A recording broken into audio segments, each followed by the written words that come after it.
ஓசிடியால பாதிக்கப்பட்டு, மருத்துவர்கள் கிட்ட கூட சில விஷயங்கள சொல்ல முடியாத ரொம்ப அவதிப்பட்டேன்னு, நம்ம நேயர் ஒருவர் சொல்ல, அதற்கு நம்ம ஐயா என்ன பதில் சொல்றாருன்னு பார்க்கலாமா? ஐயா வணக்கம். வணக்கம்.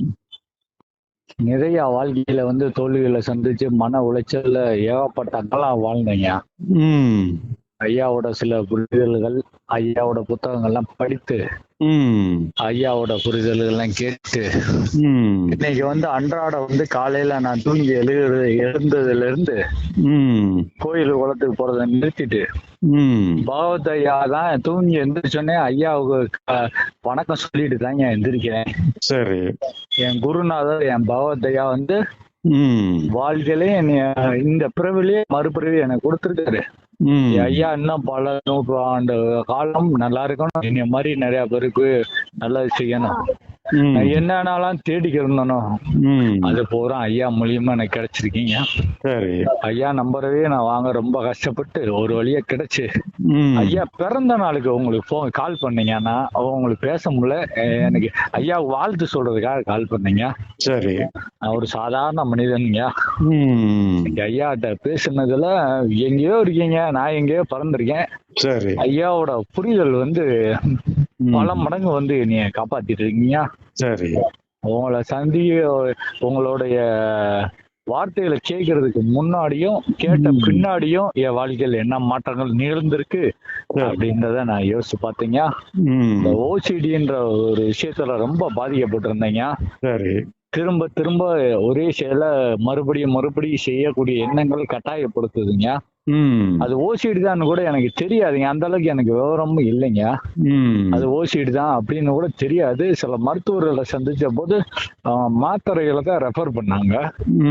சில விஷயங்களை மன விட்டு அவங்க கிட்ட கூட பேச முடியலைங்க.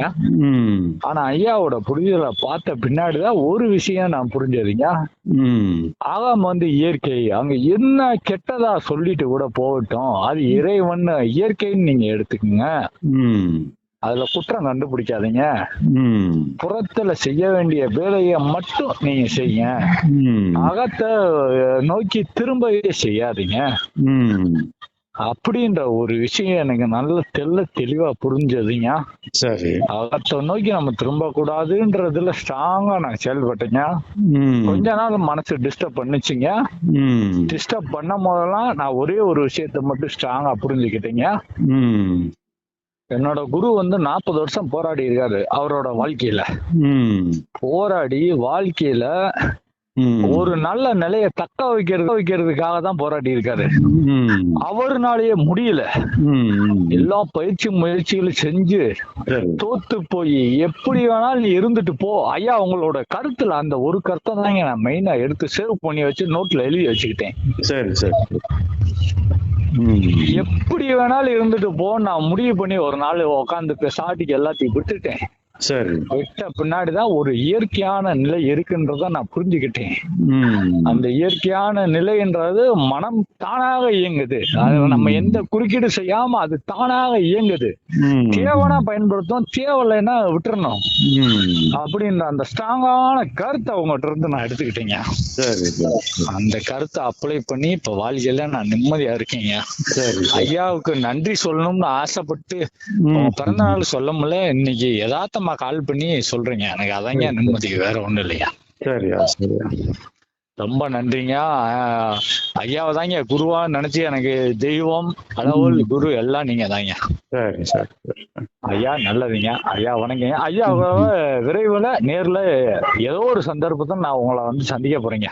சரியா. சந்திச்சு நேர்ல உங்களை பாக்குறீங்க. சரியா. ஐயா நன்றிங்க, வணக்கங்க. தொடர்ந்து இது போன்ற ஆன்மீக தேடல் மற்றும் வாழ்வியல் உண்மைகளை தெரிந்து கொள்ள ஐயாஸ் அகவல் சேனலை சப்ஸ்கிரைப் செய்யுங்கள்.